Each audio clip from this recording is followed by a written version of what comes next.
Au Nouveau-Brunswick et en Nouvelle-Écosse, les conditions climatiques instables font mal aux centres de ski qui n'ont accueilli que très peu de visiteurs, même en cette semaine nationale du ski et de la planche à neige. Pourtant, les stations offrent aux skieurs quelques pistes en bon état, affirme Gilles Franqueur, le gérant du Mont-Farlagne, dans le nord-ouest du Nouveau-Brunswick. Si tu regardes chez vous sur le parterre, tu n'as plus de neige. En ville, il n'y en a plus de neige. Tu penses que c'est en montagne, il n'y en a pas, mais c'est faux. C'est la perception que tu as quand tu sors de chez vous. Mais s'ils viennent ici au Mont-Farlagne, ils vont voir qu'il y a encore de la neige puis il y en a encore en bonne quantité. Sur toutes les pentes des maritimes, la neige a dû être travaillée mécaniquement à cause des averses de pluie des dernières semaines et des températures au-dessus de la normale. C'est une granuleuse qui est gelée, mais avec le soleil, puis quand ça réchauffe, ça devient une granuleuse ramollie, ça devient du très beau ski. C'est du ski de printemps qu'on a d'habitude au mois de mars, qu'on subit en janvier.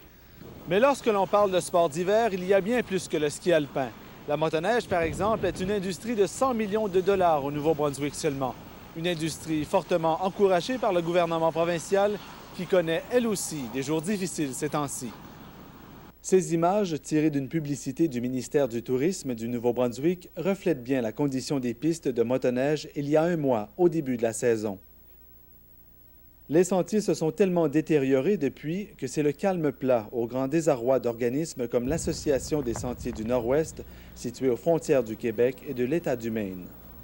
Bien, l'achalandage a vraiment réduit là, de 90 % à cause de, comme vous voyez, les conditions des sentiers, vous voyez, sont presque toutes à refaire du début. Sans pouvoir avancer de chiffres précis, le président de l'ASNO parle d'un impact important pour les restaurants, les hôtels ainsi que les clubs de motoneige. On parle de plusieurs mille dollars à la journée qui est la porte dans nos secteurs. Avec une pointe d'optimisme, l'amateur de motoneige soutient que les sportifs pourront se reprendre très bientôt, lorsqu'il aura tombé au moins une quinzaine de centimètres de neige. Francis Saunier, à Saint-Jacques.